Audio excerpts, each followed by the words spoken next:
ఒక్కసారి కొమ్మూరి గోల్డ్ కి కాల్ చేయండి. తాకట్లో ఉన్న మీ బంగారాన్ని విడిపించి మార్కెట్ ప్రైస్ కి వాళ్ళు కొనుక్కుని మిగతా డబ్బులు మీకు ఇచ్చేస్తారు. కరెంట్ సక్కగుండేనా? కేసీఆర్ రాకముందు కరెంట్ ఉండేనా? కేసీఆర్ ఉన్న రోజులు మంచిగా ఉండేనా? మరి మళ్ళీ ఇప్పుడు ఏం రోగం వచ్చే, ఏం బీమారు వచ్చే? కరెంటు కాకెత్తుకొని పోయిందా? ఆనాడు 7,000 మెగావాట్లుంటే ఒక ఏడాది లోపల మంచిగా చేసి 24 గంటల కరెంట్ ఇచ్చినాం, ఒక క్షణం కూడా పోకుండా. ఎప్పుడైనా రిపేర్ అవుతుంది తప్ప, టెక్నికల్ ప్రాబ్లం అవుతుంది తప్ప పోకపోతుండే. అంత మంచి పవర్ సప్లై చేసినాం. దాని తర్వాత యాదాద్రి, భద్రాద్రి ఇంకా చాలా కొత్త సబ్స్టేషన్లు నిర్మాణం చేసినాం, జనరేటింగ్ స్టేషన్లు పెట్టినాం. 20,000 మెగావాట్లకు తీసుకొని పోయినాం. ఏది దరిద్రులకు రాజ్యం అప్పయ్యే ముందు 20,000 మెగావాట్లకు తీసుకొని పోయినాం. మరి ఏం రోగం వచ్చింది? ఏం బీమారి వచ్చింది? ఎందుకు ఇబ్బంది పెడుతున్నారు? అనేక చోట్ల రైతుల పొలాలు ఎండుతున్నాయి, పేపర్లలో ఫోటోలు వస్తున్నాయి, టీవీలలో వస్తున్నాయి, జనం ఏడుస్తున్నారు. ఎందుకు ఈ బాధ కలుగుతూ ఉంది? ఇది ఆషామాషి వ్యవహారం కాదు, ఇది జీవన్మరణ సమస్య, మన బతుకు తెరుగు సమస్య. ఓట్లు వేసేటప్పుడు నేను సిల్కలకు చెప్పినట్టు చెప్పిన, ఉల్టా పల్టా ఎటుపడతాడు వేయకుండా దెబ్బతింటారని చెప్పిన. నా మాట ఇన్నోడు ఇనలే. ఇప్పుడు ఏమైంది? ఏం జరుగుతుంది? ఆ రోజు నేను చెప్పిన, వీళ్ళు కనుక గెలిస్తే ఈ దుర్మార్గులు, వీళ్ళ గుండె లోపల తడి లేదు, వీళ్ళు రైతు బంధుకు రామ్ రామ్, దళిత బంధుకు జై భీమ్. అయిందా? అట్లే పక్క ముచ్చట. ఇక ఇవాళ ఇప్పుడు జీవన్ రెడ్డి గారు చెప్పిండు, కాంగ్రెస్ వాళ్ళు సభ పెట్టినాడు, కాటారంలో బుడరంలో పెట్టినాడు. ఆడ పైసలు ఎత్తారట. ఇది ఒక్కతే ఆపకేసే రైతు బంధు నెలకొక ఇస్తా, ఎకరానికా? అంటే 2 నెలలకు ఒక ఎకరానికి అంతేనా? 6,000 వేసినాం. మా అంతా సిపాయిలను బొచ్చగొట్టుకుంటాను. ఆనాడు ఎట్లా పడేది రైతు బంధు?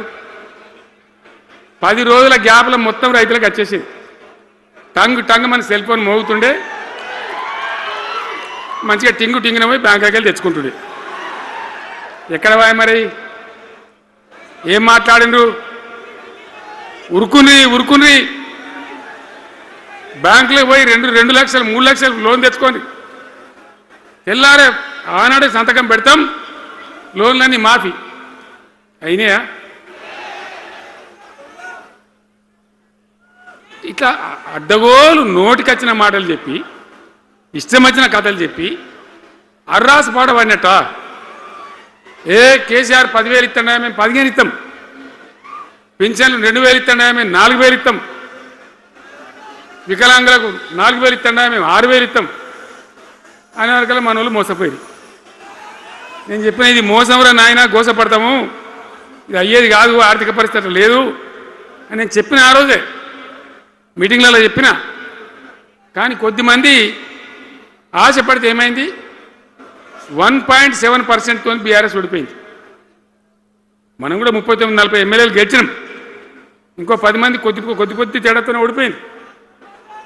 అయితే 1.7% తేడాతోనే బీఆర్ఎస్ ఓటమి పాలైంది. సరే, మంచి మాట. మరి వచ్చిన ప్రభుత్వం పనిచేయాలి కదా, వాళ్ళకు కూడా అవకాశం ఇవ్వాలి కదా. సరే, మన నాన్న వాడవిడ కొంత దుంకులాడినా నేను మాట్లాడలే, నీ బయటికి రాలే, తక్కువ 1-2 సార్లు తప్ప రాలే. వాళ్ళకు కూడా ఛాన్స్ ఇవ్వాలి, అవకాశం ఇవ్వాలి. మనం ఎక్కసంతో ఉండొద్దు, చేయని ఏం పరిపాలన చేస్తారో చేయని, మంచిదే కదా అని చెప్పి అనుకున్నాం. మరి ఏమైతుంది? ఎక్కడ చూసినా చిల్లర మాటలు తప్ప ఒక్కటన్నా నిర్మాణాత్మకమైన కార్యక్రమం ఉందా? ఒక్కటన్నా ఏదైనా గొప్ప స్కీమ్ మొదలుపెట్టినరా? ఒక పొదరిల్లులాగా, వడ్డించిన విస్తరలాగా తెలంగాణ మీకు అప్పచెప్పినాం. ఎన్నిట్ల నంబర్ 1 తెలంగాణ. మంచినీళ్ళ సప్లైల నంబర్ 1, కరెంటు సప్లైల నంబర్ 1, పర్ క్యాపిటల్ తలసరి ఆదాయంలో నంబర్ 1, రాష్ట్ర స్థూల ఉత్పత్తి GSDPల నంబర్ 1. ఎన్నిట్లలో కేంద్ర అవార్డు రావాలి.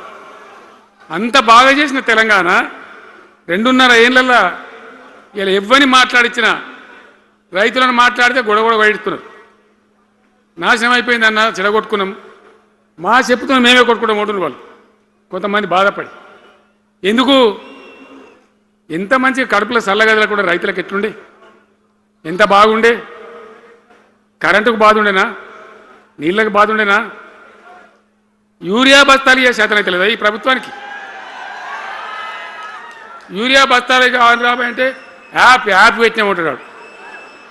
దుకాణంలో లేకపోతే యాప్లోకి వెళ్తాయా? ఈ దమ్ముంటే తెచ్చి దుకాణంలో పెట్టాలి, కానీ ఆ యాపులు పట్టుకొని తిరిగితే కాళ్ళకు వాపులు వస్తాయి. బస్తాలు మాత్రం దొరుకుతలేవు. నిజమేనా నేను చెప్పేది? యాడ చూసిన ఎరువు బస్తాలు కూడా శాతం కాదు ఆఖరికి. అంతకుముందు కాంగ్రెస్ గవర్నమెంట్ ఉన్నప్పుడు అట్లే ఉండే. పోలీస్ స్టేషన్లో పెట్టి అమ్మిండ్రు యూరియా బస్తాలు. ఇవాళ మళ్ళా చెప్పుల లైన్లు, కాళ్ళకు వాపులు రావాలి. ఆటో రిక్షానికి చెప్తే 10 బస్తాలు వేసిపోరాబోయంటే పొలం కాడ వచ్చి ఎత్తుండే. ఇలా యూరియా కోసం ఇంత బాధన. ఇది ఎంత అసమర్థమైన ప్రభుత్వం, ఎంతగాని శాతగాని ప్రభుత్వం. అన్నిటికీ బాధనే కదా. బంగారం లాగున్న రైతులు ఎంత ఆనందంగా ఉండే. వానాకాలం పంటలు పండితే తడిసిన ధాన్యం కాడికెళ్ళి కొని మొత్తం బ్రహ్మాండంగా రైతులకు డబ్బులు బ్యాంకులు వేసేది, మధ్య దళారు లేకుండా.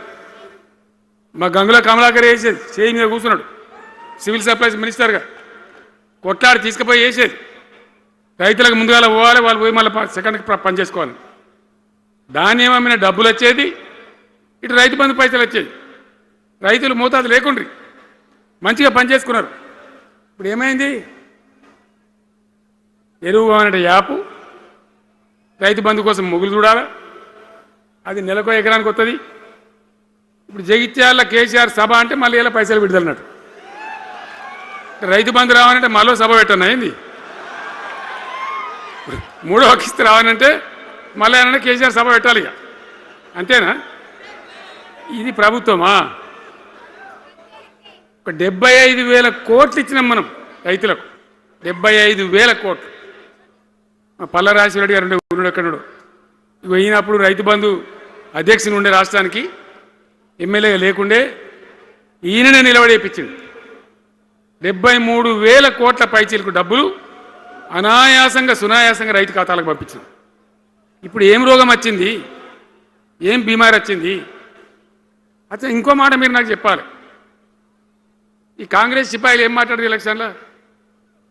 కేసీఆర్ అంటాడు చక్కగా చేస్తలేడా, మేము చాలా సిపాయిలము, చాలా అనుభవం ఉన్న పార్టీ మాది, బ్రహ్మాండంగా చేస్తాం, మీకు 6 సందమామలు 7 సూర్యులు పెడతామన్నారు అన్నారు కదా, ఆయన నరికిండ్రు కదా. ఇలా రాష్ట్ర ఆర్థిక ఆదాయం ఎందుకు దిగజారిపోయింది? దయచేసి ఆలోచన చేయండి. కేసీఆర్ ఉన్నప్పుడు రియల్ ఎస్టేట్ ఎట్లా ఉండే?